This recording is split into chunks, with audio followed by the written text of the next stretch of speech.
Hello everyone, am I audible? Yes, ma'am. Okay so आता आज तर सुजित सरांचं लेक्चर नाही आहे. सर नाही आहेत आज. मी घेईल लेक्चर. कंटिन्यू करूयात आपण. बघूयात आता कुठपर्यंत कंटिन्यू होतं आहे. Because I am also little bit tired but yes I am ready to take a lecture.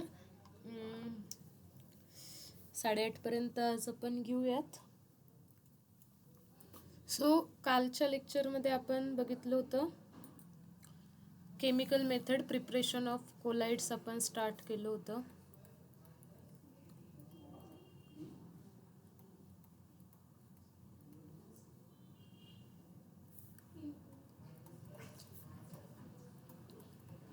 Shruti हे दरवाजा लावून घे.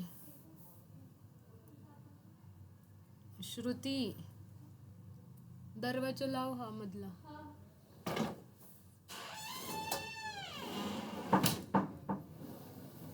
प्रिपरेशन ऑफ कोलाइड्स मध्ये आपण बघितली होती first chemical method.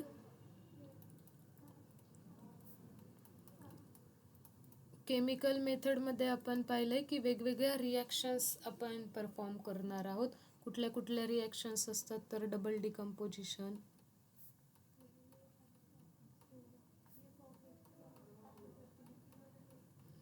Decomposition, reaction किंवा oxidation, reduction,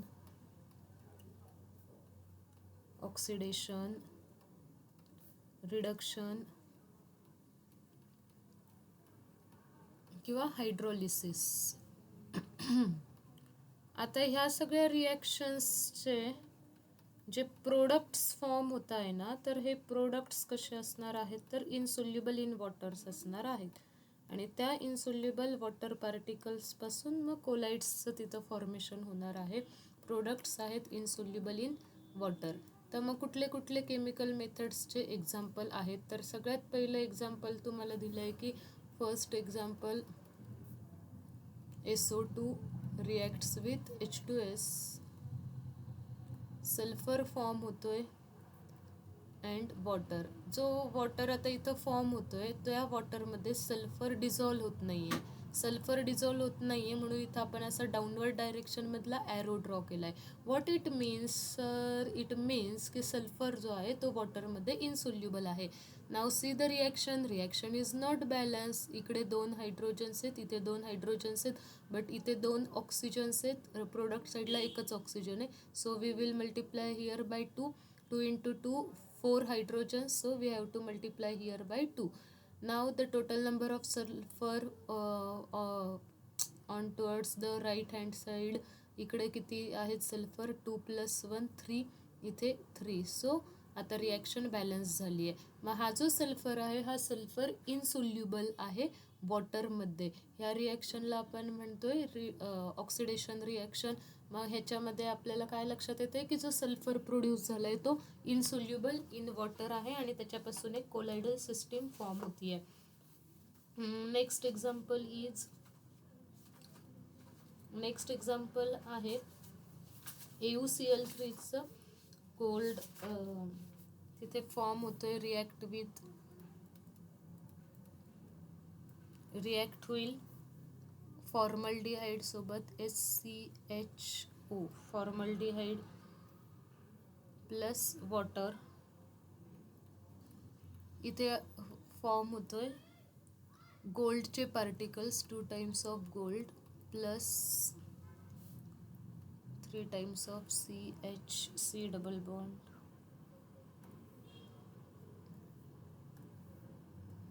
HCOOH plus 6 SCl.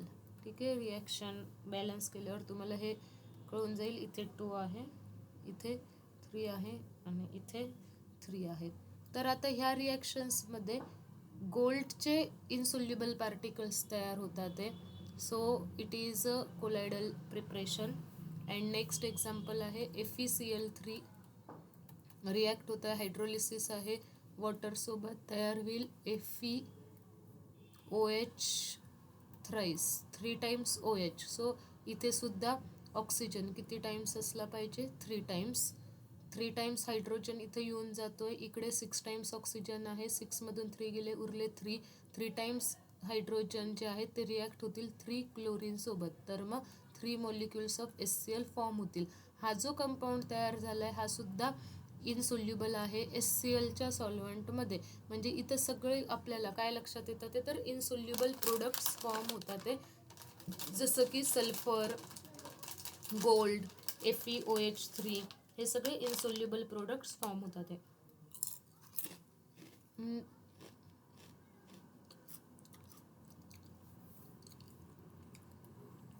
Next method आहे electrical disintegration method. Electrical disintegration method. Electrical disintegration मेथडमध्ये यालाच आपण म्हणतो ब्रेडिक्स-अर्क मेथड. ब्रेडिक्स-अर्क मेथड.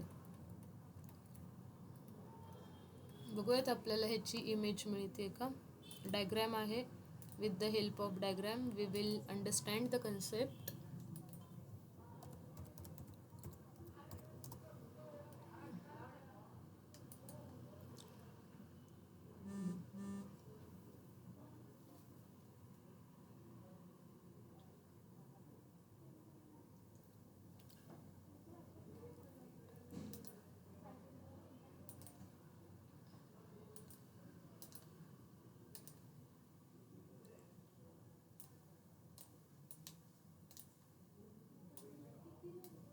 हीच तुमच्या बुकमधलीच ही डायग्रॅम आहे. बघा आता इथे काय केलेलं असतं ह्या डायग्रॅममध्ये.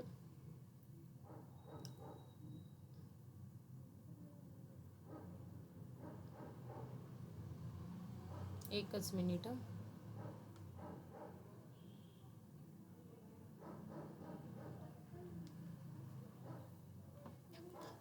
इथे आहे मेटल इलेक्ट्रोड्स. हे जे तुम्हाला दिसतात हे मेटल इलेक्ट्रोड्स आहेत. आणि इथे वॉटर डिस्पर्जन मीडियम आहे.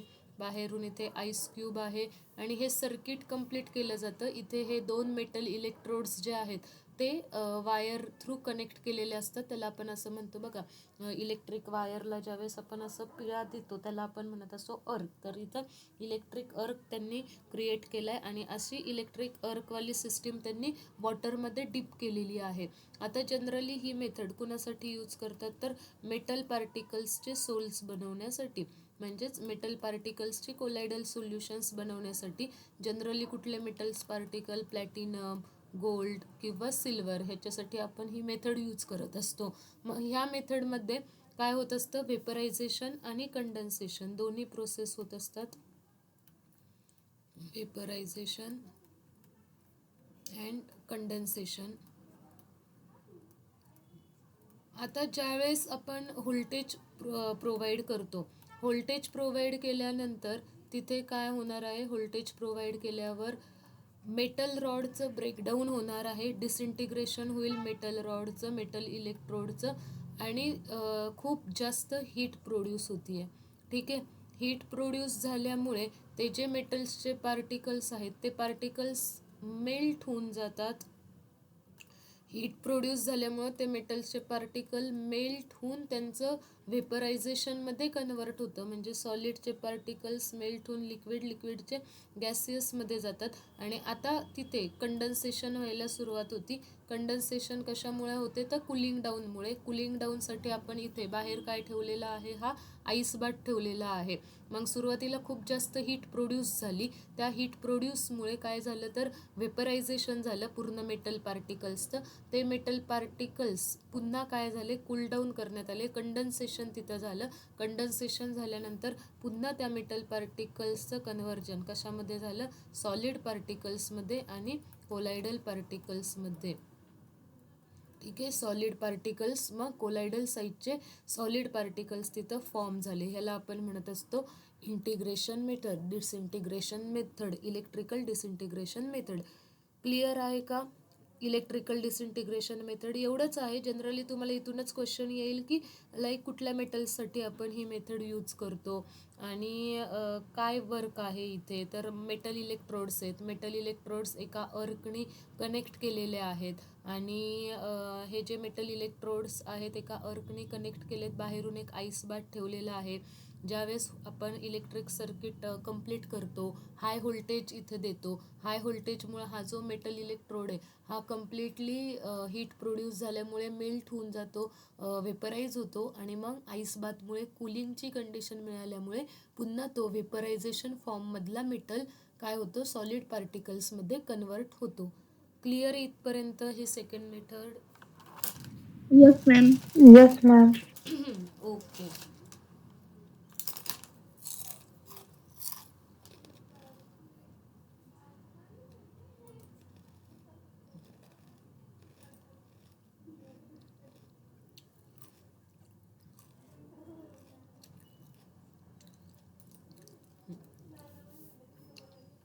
नेक्स्ट मेथड आहे पेप्टिझेशन. पहिली केमिकल मेथड, सेकंड होती कुठली होती आपली सेकंड, ही इलेक्ट्रिकल डिसइंटिग्रेशन मेथड, ब्रेडिक्स अर्क मेथड, आणि थर्ड आहे आता पेप्टिझेशन.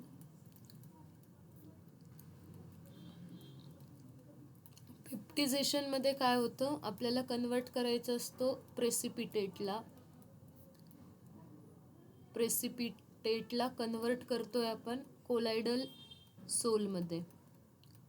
ठीक आहे. आता काय डिफरन्स असतो प्रेसिपिटेट आणि कोलाइड सोलमध्ये? प्रेसिपिटेटमध्ये मॉलिक्युल्स कसे असणार आहेत तर खूप स्मॉल इन साईज असणार आहेत. कोलाइड्समध्ये ते मॉलिक्युल्स काय होतात तर ॲब्झॉर्ब होतात आणि मॉलिक्युल्स त्यांचं फॉर्मेशन होतं त्या मॉलिक्युल्सचं. मग प्रेसिपिटेशनचं कन्व्हर्जन कोलाइड्समध्ये करण्यासाठी आपल्याला काय करावं लागतं तर आपल्याला बाहेरून एक इलेक्ट्रोलाइट ॲड करावा लागतो. इलेक्ट्रोलाइटची ॲडिशन करावी लागते आणि ह्या इलेक्ट्रोलाइटची ॲडिशन स्मॉल इलेक्ट्रोलाइटची ॲडिशन करावी लागते. हा स्मॉल इलेक्ट्रोलाइट आपल्याला काय देतो मग कोलायडल पार्टिकल देतो. मग ह्याची डेफिनेशन काय आहे की पेप्टिझेशन म्हणजे काय तर peptization is a process in which colloidal sol is shaking. Colloidal सोलला काय केलं जातं, कोलायडल सोल जे आहे कोलायडल सोलमध्ये आपल्याला कन्वर्ट करायचं आहे. प्रेसिपिटेट जो आहे ह्या प्रेसिपिटेटमध्ये small amount of electrolyte add केला जातो. स्मॉल अमाऊंट इलेक्ट्रोलाइट ॲड करायचा. ह्या स्मॉल अमाऊंट ऑफ इलेक्ट्रोलाइटला च्यामध्ये कोण असणार आहे, डिस्पर्जन मीडियम पण असणार आहे. आता ह्या तिघांना काय करायचं आहे तर शेक करायचं आहे. बाय शेकिंग मेथड आपल्याला काय मिळणार आहे मग कोलायडल सोल्स मिळणार आहेत. म्हणजेच आपण काय केलंय तर प्रेसिपिटेटला कन्वर्ट केलंय कोलायडल सोल्समध्ये आणि ह्याला आपण म्हणत असतो पेप्टिझेशन. आणि हा जो स्मॉल कंपाऊंड आपण ॲड करतोय ह्या स्मॉल कंपाऊंडला आपण म्हणत असतो पेप्टिझिंग एजंट. हा जो बाहेरून आपण एखादा स्मॉल कंपाऊंड ॲड करतोय त्याला आपण इलेक्ट्रोलाइट म्हणतो. त्या इलेक्ट्रोलाइटला आपण पेप्टिझिंग एजंट म्हणतो. प्रेसिपिटेटचं कन्व्हर्जन होतं आहे कोलायडल सोल्समध्ये.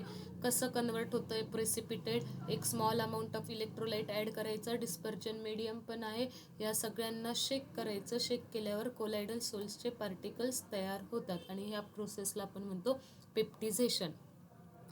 क्लिअर आहे का third method? Yes, ma'am. Okay. आता नेक्स्ट आहे की आता आपण कोलाइड्सला बनवलं तर खरं, पण ज्यावेळेस आपण कोलाइड्सला फॉर्म करतो त्या कोलाइड्सचा मध्ये इम्प्युरिटी सुद्धा आलेली असते. मग आपल्याला इम्प्युरिटी सुद्धा काढून टाकायची असते. मग इम्प्युरिटी रिमूव्ह करण्यासाठी आपण तिथं जी प्रोसेस यूज करत असतो त्या प्रोसेसला पण म्हणजे प्रोसेस यूज करावे लागतात आणि त्याला आपण बघायचं आता नेक्स्ट पॉईंट की processes for purification of colloidal solution, किंवा हेडिंग द्या purification of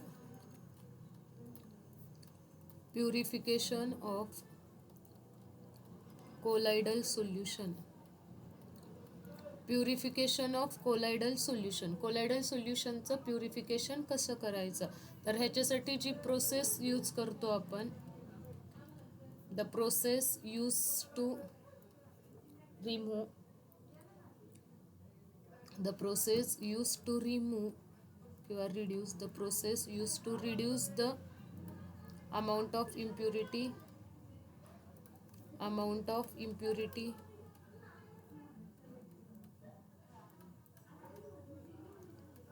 to minimum. It's called this process is called purification of colloidal solution. It's called purification of colloidal solution.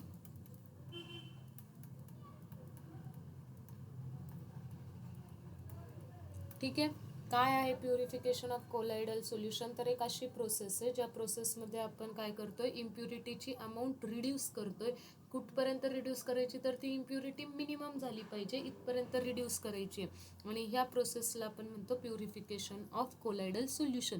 मग आता अशी कुठली मेथड आहे? मग डायलेसिस ही एक अशी मेथड आहे. Dialysis method for purification.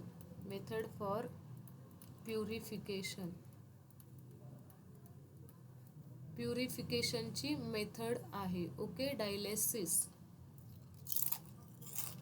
मग आपल्याला इन डिटेलमध्ये बघायचं आहे की डायलेसिस म्हणजे काय.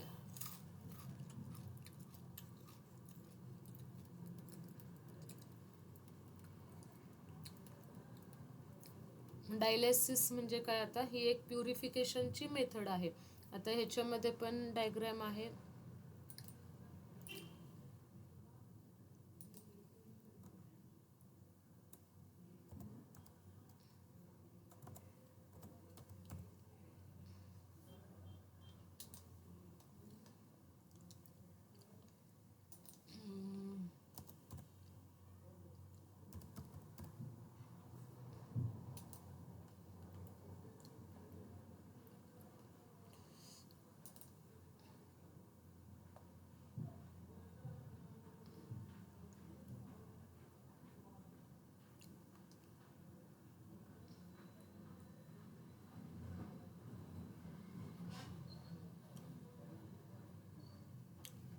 ओके, सो ठीक आहे. आपण म्हणजे एक्झॅक्ट तुमच्या बुकमधली डायग्राम नाही आहे, but yes you can relate it, same त्या टाईपची आहे असं आपण म्हणू शकतो.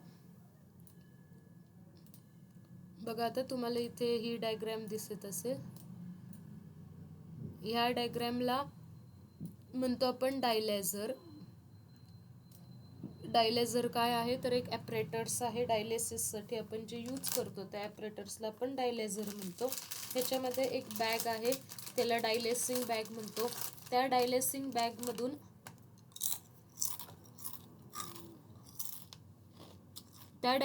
बॅगमधून हे जे पार्टिकल्स आहेत ना, ही जी डायलेसिंग बॅग आहे, ही डायलेसिंग बॅग कुठे डिप केलेली आहे?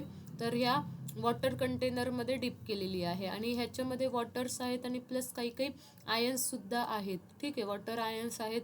आणि ह्या बॅगचं जे डायलेसिंग मेम्ब्रेन आहे, ह्या मेम्ब्रेनमधून फक्त कोण पास होतं? तर इम्प्युरिटीवाले पार्टिकल्स पास होतात. आणि जे सोलचे पार्टिकल्स आहेत, हे सोलचे पार्टिकल्स ॲज इट इज त्या बॅगमध्ये तसेच राहतात. हे सोलचे पार्टिकल ह्या डायलेसिंग मेम्ब्रेनमधून पास होत नाहीत. पण ही जी इम्प्युरिटी आहे, पॉझिटिव्ह निगेटिव्ह, ही जी इम्प्युरिटी आहे ही ह्या बॅगमधून पास होते.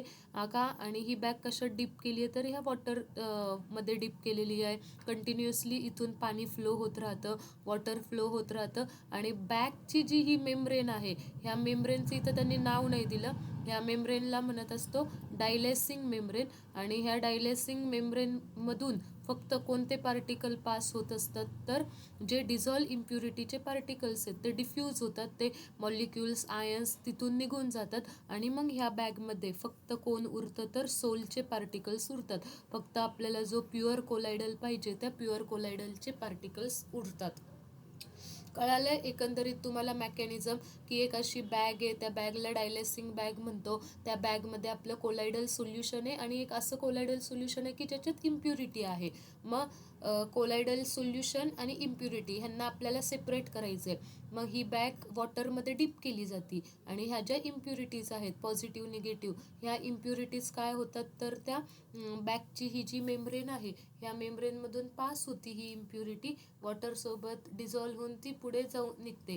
पण हे जे डिस्पर्स फेसचे पार्टिकल्स आहेत, सोलचे जे पार्टिकल्स आहेत, ते ह्या मेम्ब्रेनमधून पास होऊ शकत नाहीत. मग डिस्पर्स फेसचे पार्टिकल बरोबर ह्या बॅगमध्ये तसेच शिल्लक राहतात आणि जे पण मॉलिक्युल्स आयन्स असतात ते ह्या मेम्ब्रेनमधून असे पास होऊन इकडं वॉटरमध्ये मिक्स होतात. पण कोण तर फक्त मॉलिक्युल्स आयन्सच, सोलचे पार्टिकल बॅगमध्ये ॲज इट इज राहतात.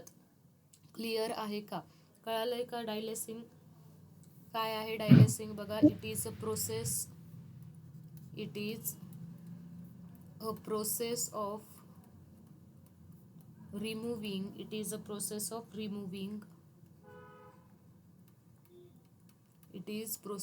removing dissolve impurity. It is a process of removing dissolve impurity from colloidal solution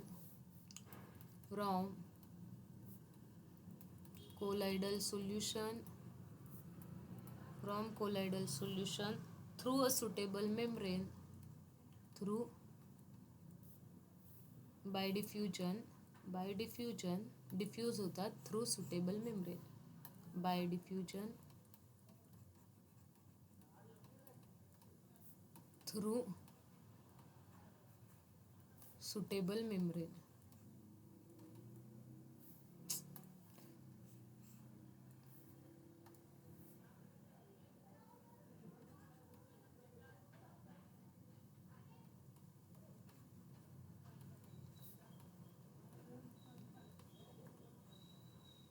एकच मिनिट.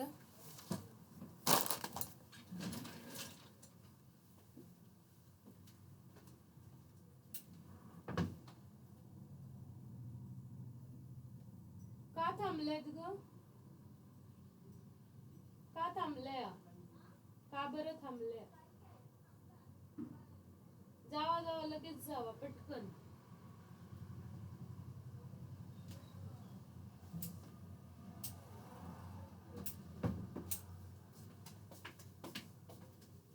ठीक आहे, बघा काय आहे dialysis is a process of removing a dissolve impurity. आपल्या कोलायडल सोल्युशनमध्ये जी इम्प्युरिटी डिझॉल्व्ह झाली आहे तिला रिमूव्ह करायचं आहे बाय डिफ्युजन. डिफ्यूज होतीये कुठून तर त्या सुटेबल मेम्ब्रेनमधून ती इम्प्युरिटी वॉटरमध्ये वगैरे जाऊन डिझॉल्व्ह होऊन पुढे निघून जाते आणि त्या बॅगमध्ये फक्त काय राहतंय तर आपला प्युअर कोलायडल सोल तिथे उरतोय. बाकी ही जी इम्प्युरिटी आहे ही सगळी काय होते पुढे पास होते. ठीक आहे, क्लिअर आहे. आजच्या ज्या मेथड्स बघितल्या आपण, इलेक्ट्रिकल डिसइंटिग्रेशन, पेप्टिझेशन आणि डायलेसिस कशासाठी वापरतो आपण?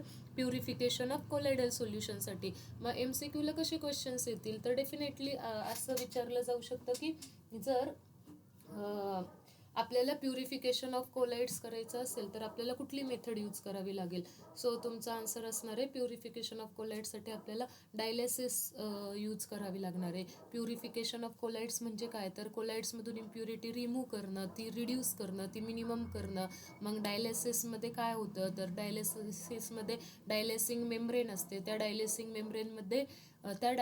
मेम्ब्रेनमधून फक्त काय होतात तर इम्प्युरिटीचे पार्टिकल्स पास होऊ शकतात, पण डिस्पर्स फेसचे सोलचे पार्टिकल्स त्या मेम्ब्रेनमधून पास नाही होऊ शकत. त्याच्यामुळे ते सोलचे पार्टिकल्स आपल्या बॅगमध्ये ॲज इट इज असतात आणि जी काही इम्प्युरिटी असते ती इम्प्युरिटी फक्त त्या डायलेसिंग मेम्ब्रेनमधून पास होते. कधी? कंटिन्युअसली वॉटर काय होत राहिलं तिथून फ्लो होत राहिलं की. क्लिअर इथपर्यंत? Yes, ma'am. Okay. So next topic आहे आपला प्रॉपर्टीज ऑफ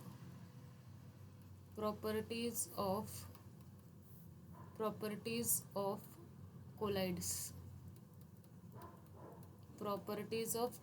कोलाइड्सच्या प्रॉपर्टीज. मग फर्स्ट प्रॉपर्टी आहे तर जनरल प्रॉपर्टीज.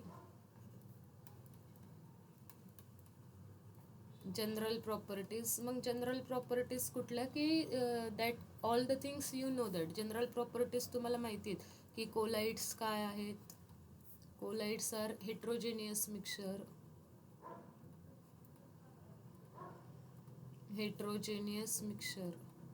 ठीक आहे. कोलाइड्सचे किती टाईप्स असतात तर 2 असतात. कुठले टाईप्स इन द सेन्स कुठल्या फेजेस असतात? 2 फेजेस असतात, डिस्पर्स फेज आणि डिस्पर्जन मीडियम. डिस्पर्स फेज असते small in proportion, dispersion medium असते लार्ज इन प्रपोर्शन. त्याच्यानंतर आता जे पण पार्टिकल्स आहेत, ही झाली तुमची फर्स्ट प्रॉपर्टी किंवा त्याला म्हणूयात फर्स्ट AIC. सेकंड प्रॉपर्टी काय सांगते बघा, डिस्पर्स फेजचे जे पार्टिकल्स आहेत ते पार्टिकल्स इझिली पास होतात. कुठून तर ऑर्डिनरी फिल्टर पेपरमधून. आता ऑर्डिनरी फिल्टर पेपरचं जर होलची साईज जर अशी असेल, मोठी असेल, लार्ज असेल थोडी, तर इथून डिस्पर्स फेजचा पार्टिकल इझिली काय होतो? पास होतो. मग डिस्पर्स फेजचा पार्टिकल इझिली पास होतो. कुठून? Easily pass through filter paper,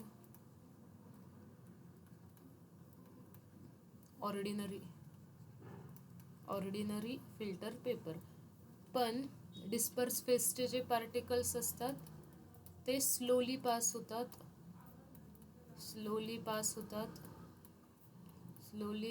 through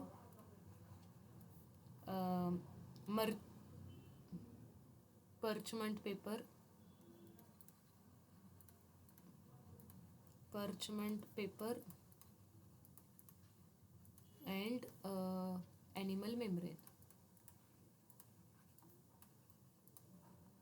membrane आणि parchment पेपर मधून हे जे डिस्पर्स फेजचे पार्टिकल्स आहेत हे स्लोली पास होतात, कारण त्यांची साईज एकदम स्मॉल असते. आणि मग डिस्पर्स फेज असे स्मॉल होल्समधून स्लोली पास होतील. ऑर्डिनरी फिल्टर पेपरची साईज थोडी, होल्सची थोडी लार्ज असते, मग त्याच्यातून डिस्पर्स फेजचा पार्टिकल इझिली पास होऊ शकतो. नेक्स्ट आहे बघा थर्ड, की पार्टिकल्स जे आहेत, particles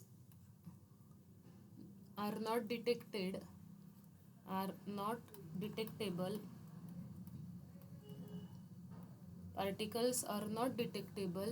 even with powerful microscope. Powerful microscope जरी वापरले तरी पण आपल्याला कोलाइड्स मधले जे पार्टिकल्स असतात ते एवढे डिटेक्ट होत नाहीत.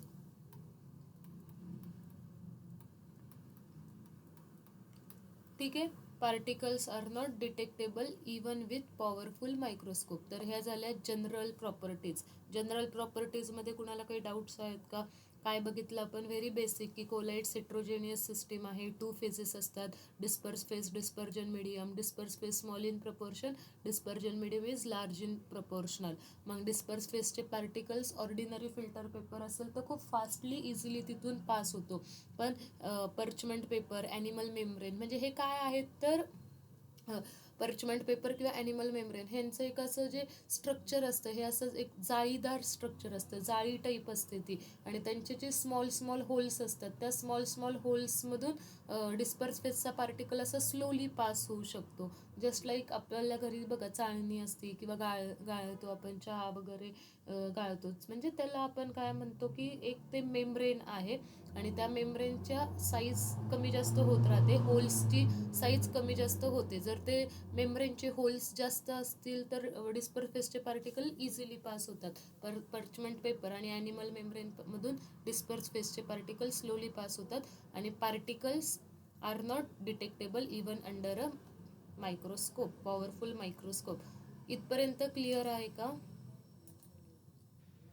Yes, ma'am.